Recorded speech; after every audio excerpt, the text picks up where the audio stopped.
મારા પતિએ મને તેમના બોસને તેમના ઘરે સેવા આપવા માટે છોડી દીધી હતી, પરંતુ મારા પતિના બોસે મને તેમની કંપનીમાં નોકરી આપવાનું નક્કી કર્યું. તાલીમ દરમિયાન તે ઘણી વખત મારો સંપર્ક કરવાનો પ્રયાસ કરતો હતો, પરંતુ એક દિવસ તાલીમ દરમિયાન તે મારી સાથે હતો. હું મારા પતિ બોસને ઘરે લાવ્યો અને મેં તેમને કોઈ કામ માટે બહાર જવા માટે એકલા છોડી દીધા.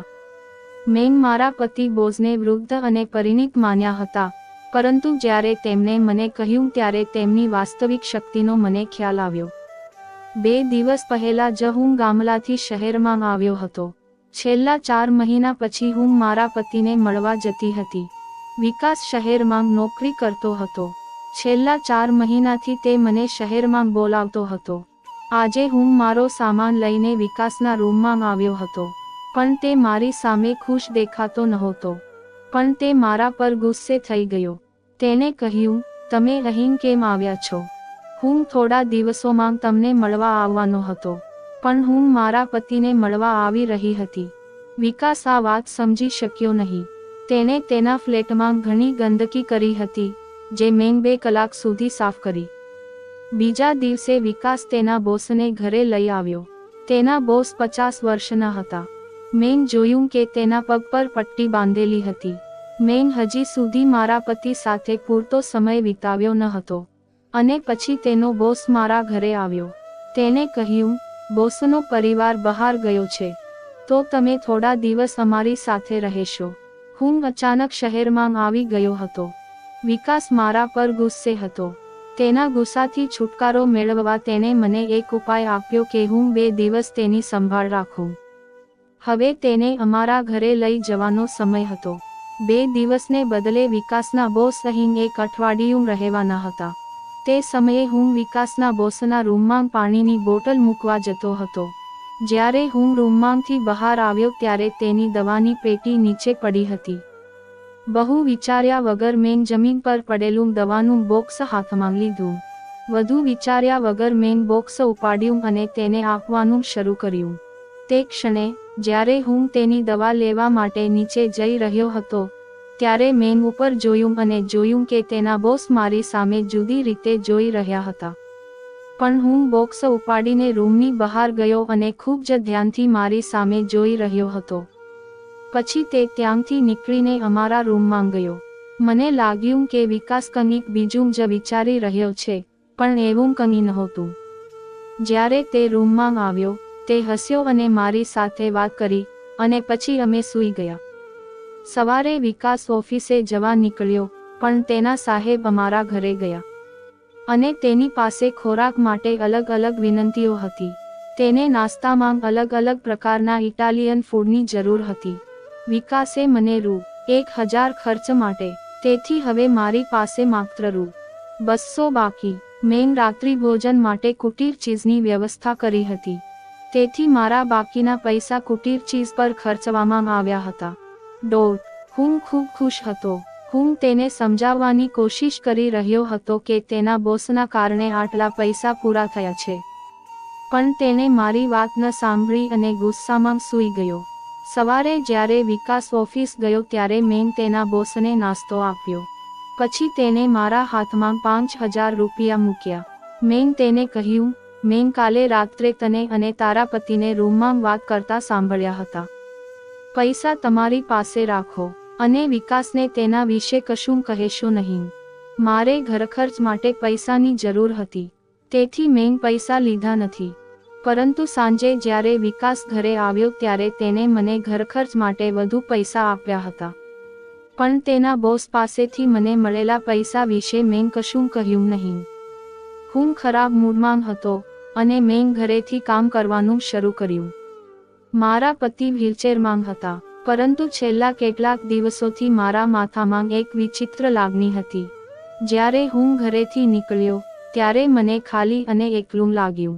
પરંતુ મને લાગ્યું કે મેં એક સમસ્યા હલ કરી છે. હવે હું મારા પતિ સાથે એટલો સમય વિતાવી શકું છું જેટલો હું ઈચ્છું છું. ઘણો સમય વીતી ગયો હતો. વિકાસ ઘરે આવ્યો ન હતો.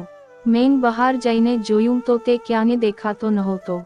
તે તેના બોસ સાથે સીધો ઓફિસ ગયો હતો. તે સમયે વિકાસ ચૌહાણને સમજવું મારા માટે મુશ્કેલ હતું. તે 2 દિવસ થયા હતા અને હું તે રાત્રે ઘરે આવ્યો અને સીધો સૂઈ ગયો. એક દિવસ હું ઓફિસેથી ઘરે આવ્યો. આ જોઈને હું ખુશ થઈ ગયો, પણ ધ્યાનથી જોયું તો થોડી ચિંતા થઈ. મેં તેને તેના ટેન્શનનું કારણ પૂછ્યું તો તેણે કહ્યું કે મારે આવતીકાલે સાંજ સુધીમાં આ ઘર ખાલી કરવું પડશે. મેં છેલ્લા 2 મહિનાથી ભાડું ચૂકવ્યું નથી. મકાન માલિકે ફોન કર્યો હતો.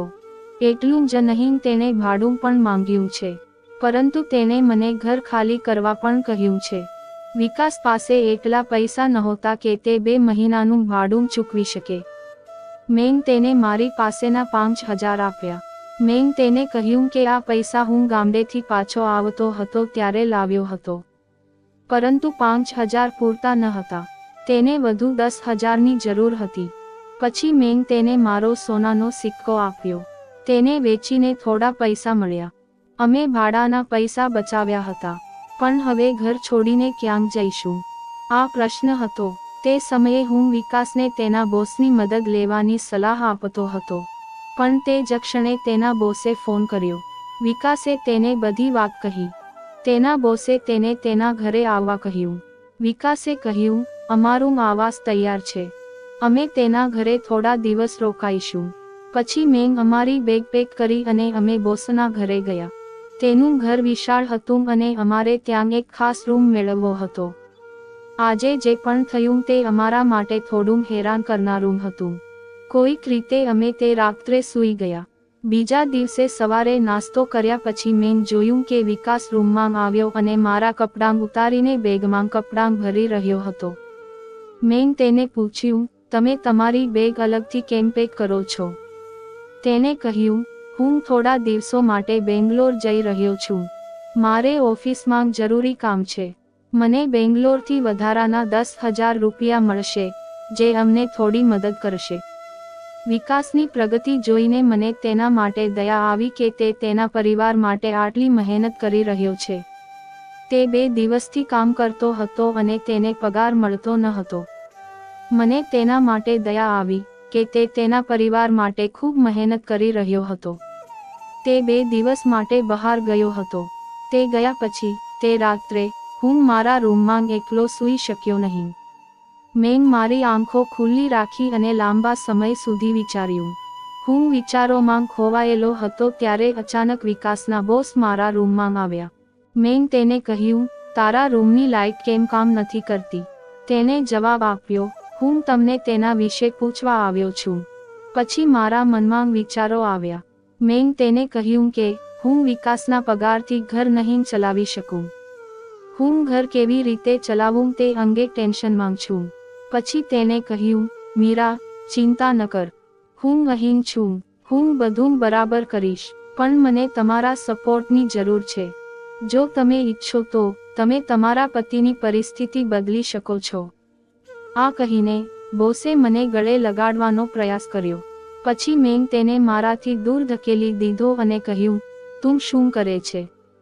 તેને કહ્યું, મીરા, એવું ન વિચારો કે હું ખોટો છું. હું તમને મારી કંપનીમાં નોકરી આપવાનું વિચારી રહ્યો હતો. તે સમયે હું તેના પર ખૂબ જ ગુસ્સે થયો હતો, પરંતુ વિકાસ ઘરે આવ્યો ન હતો. ખાલી તું મને જાણ્યા વગર શહેરમાં આવી ગઈ અને હવે તારા માટે એક જ માણસ બધું ભેગું કરી શકે છે.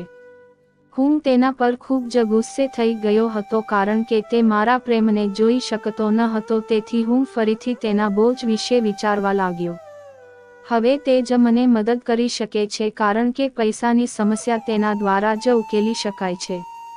વિકાસનો બોજ માત્ર તેનો પ્રેમ જ નહીં, મારા પ્રત્યેનો તેનો પ્રેમ પણ હતો. હું તેને જોઈને ખૂબ ખુશ થયો. હું તેને જોઈને ખૂબ ખુશ થયો. હું તેને જોઈને ખૂબ ખુશ થયો. વિકાસના બોસ ઘરેથી કામ કરતા હતા. બપોરના 3 વાગ્યા હતા. જ્યારે હું તેના રૂમમાં ગયો ત્યારે મેં તેને કહ્યું, તમે મને ગઈકાલે કામ વિશે કહ્યું હતું.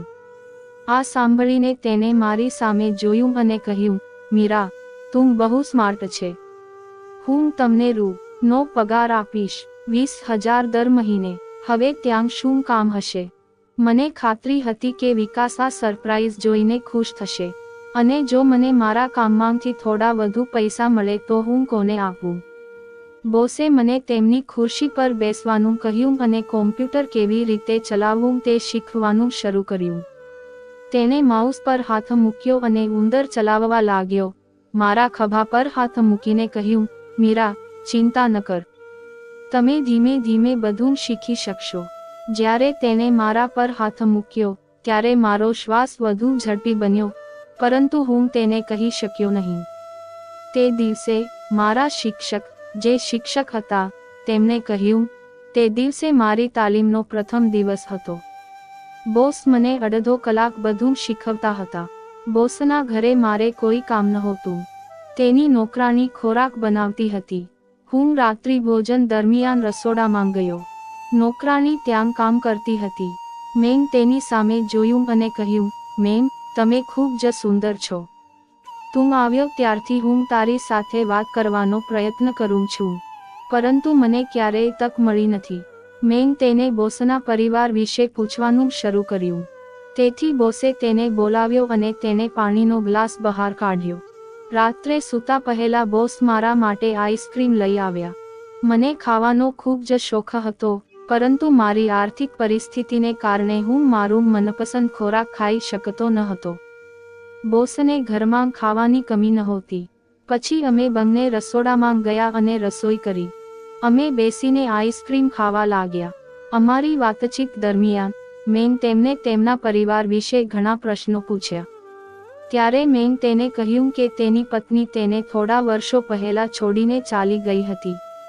તેમને એક પુત્ર અને એક પુત્રી છે. તેમની પુત્રી પરિણીત છે અને વિદેશમાં રહે છે. તેમનો પુત્ર અભ્યાસ માટે વિદેશ ગયો છે. હું અહીં મારી કંપની ચલાવું છું. તેણે મને તેના પરિવાર વિશેની તમામ માહિતી આપી. પછી તેણે મને કહ્યું, મીરા, તું મને મારા નામથી બોલાવતી રહે છે. મને એ ગમતું નથી. તમે મને મારા નામથી બોલાવો. થોડા દિવસો પછી હું તમને એક સારી પોસ્ટ આપીશ, જેથી તમે તમારા શરીરને સ્વચ્છ રાખી શકો. આજે મારી તાલીમનો બીજો દિવસ હતો. મેં તેને કહ્યું કે તારે ટ્રેનિંગ દરમિયાન આ ડ્રેસ પહેરવો જોઈએ. તેનાથી તમને એવું લાગશે કે તમે ઓફિસમાં છો, અને પછી આ તમારી આદત બની જશે. તેણે મને આપેલો યુનિફોર્મ તેના ઘૂંટણ પર હતો. હું તેને પહેરી શકતો ન હતો, તેથી મેં સાડી પહેરવાનું નક્કી કર્યું. તેણે પહેલા મને શીખવ્યું, અને પછી તેણે મને એક્સેલ શીટ બનાવવાનું કહ્યું. જ્યારે હું એક્સેલ શીટ બનાવી રહ્યો હતો ત્યારે તે મારી બાજુમાં ઊભો રહીને પાણી પી રહ્યો હતો. અડધા કલાકની તાલીમ પછી, જ્યારે હું તેના રૂમમાંથી બહાર નીકળી રહ્યો હતો, ત્યારે તેણે મને અટકાવ્યો. અને સાંજે 7 વાગે તેણે મને તૈયાર થવા કહ્યું. તેણે કહ્યું, અમે પાર્ટીમાં જઈ રહ્યા છીએ. મારે બહુ જલ્દી ઓફિસ જોઈન કરવાની હતી. તેથી મારે પણ પાર્ટીમાં જવું પડ્યું જેથી હું થોડા લોકોને મળી શકું. હું પાર્ટીમાં જવા તૈયાર થઈ ગયો. નિશા નામના યુવકે સગાઈ હળવી કરવા પાર્ટી આપી હતી. નિશાએ બોસ તરફ જોયું અને તેને ગળે લગાડ્યો. તે તેને તેના નામથી બોલાવતો હતો અને તેની સાથે મિત્રની જેમ વાત કરતો હતો. ઘણી વાતો કર્યા પછી તે ચાલ્યો ગયો. તે ગયા પછી હું તેની પાછળ ગયો. મેં તેને રોક્યો અને નિશાને પૂછ્યું, નિશા, તું બીજી વાર બોસ સાથે આવી વાત કરે છે. તમને ઓફિસમાં જોડાવામાં કેટલો સમય લાગ્યો? તેથી મેં તેને કહ્યું, બોસ તેની ઉંમરની છોકરીઓ સાથે મિત્રતા કરવાનું પસંદ કરે છે. જો તમે તેની સાથે મૈત્રીપૂર્ણ સંબંધ જાળવી રાખશો, તો થોડા દિવસોમાં તમારું ભાગ્ય બદલાઈ જશે. મેં મારી પોતાની કમાણી માટે આ મોટી પાર્ટી આપી છે. તે યુવતી 2 મહિનાથી આ ઓફિસમાં કામ કરતી હતી, અને તે સમયે તેણીએ ખૂબ કમાણી કરી હતી. મને પણ પૈસાની જરૂર હતી. બીજા દિવસે સવારે હું બોસના રૂમમાં ગયો, અને તે સમયે મેં ઓફિસનો યુનિફોર્મ પહેર્યો હતો, જે તેણીએ મને આપી હતી. યુનિફોર્મ તે થોડો નાનો હતો, પરંતુ હવે મને સમજાયું કે આ ડ્રેસ મને મેળવવાનું એક સાધન બની શકે છે. મને જોયા પછી તે મારી સામે જોતો જ રહ્યો. આજે મેં મારું કામ બરાબર કર્યું હતું, તેથી તેણે મને આલિંગન આપ્યું. તેથી મેં ખુરશી છોડી અને તેને ગળે લગાડ્યો, અને કહ્યું, સુદીપજી, આ બધું તમારા કારણે થયું. તમે મને બધું જ સારી રીતે સમજાવ્યું. હું તને તારા નામથી બોલાવતો હતો. અને સુદીપજી સમજી ગયા કે મેં તેમની મિત્રતા સ્વીકારી લીધી છે. ડિનર પહેલા તેણે મને ટેરેસ પર બોલાવ્યો. તેની પાસે એક સુંદર બગીચો અને છત પર મિની બાર હતો. અમે ત્યાં પહોંચ્યા અને શેમ્પેન ખોલીને તેને અજવાળવા લાગ્યા. તેણે કહ્યું, આ શેમ્પેન અમારી મિત્રતાના નામે છે. મેં નિશા અને તેની કેથોલિક છોકરીઓને પીતા જોયા. જ્યારે સુદીપજીએ મને ડ્રિંકની ઓફર કરી ત્યારે મેં ના પાડી. મેં તે પીધું અને પછી હું કંઈ સમજી શક્યો નહીં. મારી આંખો પણ સુકાવા લાગી. હું જાગવાનો જ હતો, પણ મેં વધુ 2 ગ્લાસ લીધા અને ખાધા વિના સૂઈ ગયો. સવારે જ્યારે સૂર્યના કિરણો મારી આંખો પર પડ્યા ત્યારે હું જાગી ગયો. અમે નશામાં હતા, મારા બોસ અને હું. અમે ટેરેસ પરના રૂમમાં સૂઈ ગયા હતા. મને એ પણ યાદ નથી કે હું એ રૂમમાં કેવી રીતે પહોંચ્યો. હું ત્યાંથી નીકળી ગયો, પણ જ્યારે હું ટેરેસ પરથી નીચે આવ્યો ત્યારે ઘરની નોકરાણી હજી મારી સામે જોઈ રહી હતી. જ્યારે મેં મારા રૂમમાં જઈને અરીસામાં મારી જાતને જોયું તો મારી હાલત વિચિત્ર હતી. અને મારા વાળ પણ અવ્યવસ્થિત હતા. મને લાગ્યું કે આ બધું મારી ઊંઘમાં જ થયું હશે, પણ મેં તેના પર ધ્યાન ન આપ્યું. અને હું તૈયાર હતો. હું તૈયાર થઈને મારા રૂમમાંથી બહાર આવ્યો ત્યારે મેં સુદીપજીને ટેરેસ પરથી નીચે આવતા જોયા. તેની હાલત પણ વિચિત્ર હતી. નોકરો હજી મારી અને સુદીપજી તરફ જોઈ રહ્યા હતા. કદાચ તેઓ એ જ વસ્તુ જોઈ રહ્યા હતા જે હું જોઈ રહ્યો હતો. મેં વિચાર્યું કે મારે નોકરોથી ડરવાની જરૂર નથી, અને મેં તેમની અવગણના કરી. મેં તેની સાથે 15 દિવસ સુધી વાત કરી ન હતી. મને આશા હતી કે તે મને બોલાવશે. મેં તેને ગુસ્સામાં આ 15 દિવસમાં ફોન કર્યો ન હતો, પરંતુ આ 15 દિવસમાં હું ઘણો બદલાઈ ગયો હતો. હવે હું માત્ર પૈસા કમાવવા માંગતો હતો. અને તે રાત્રે મેં શરૂઆત કરી હતી. હું સાંજે જાગી ગયો. તેને મારા જન્મદિવસ વિશે સાંભળ્યું હતું. તેને મારા જન્મદિવસની ખબર પડી હતી. તેને મારા જન્મદિવસની ખબર પડી હતી. તેને મારા જન્મદિવસની ખબર પડી હતી. તેને મારા જન્મદિવસની ખબર પડી હતી. તેને મારા જન્મદિવસની ખબર પડી હતી. તેને મારા જન્મદિવસની ખબર પડી ગઈ હતી, પણ તેને વિકાસની પરવા નહોતી. તે રાત્રે સુદીપજીએ મારો જન્મદિવસ ખૂબ જ સારી રીતે ઉજવ્યો. તે રાત્રે સુદીપજી મારા રૂમમાં આવ્યા અને મને સોનાની વીંટી આપી. મેં તેને કહ્યું, હું મારા કાનમાં સાદી બુટ્ટી શોધી રહ્યો હતો. અને એ જ કારણ હતું કે તમારી સુંદરતા પર અસર થઈ રહી હતી. સુદીપજીએ પોતે મને પોતાના હાથે વરદાન આપ્યું હતું. તેણે મારી સુંદરતાનું ધ્યાન રાખ્યું હતું. પરંતુ વિકાસે મને ક્યારેય સાડી ખરીદી ન હતી. હું મારા જન્મદિવસ પર તે ભૂલી ગયો હતો. થોડા લાખ પુરુષો સાથે લગ્ન કર્યા પછી 1 વર્ષ સુધી હું તેની પત્નીને તેના માતા પિતાના ઘરે લઈ જતો. પણ આ વિકાસ મને તેના બોસના ઘરે મૂકીને બહાર શહેરમાં ચાલ્યો ગયો.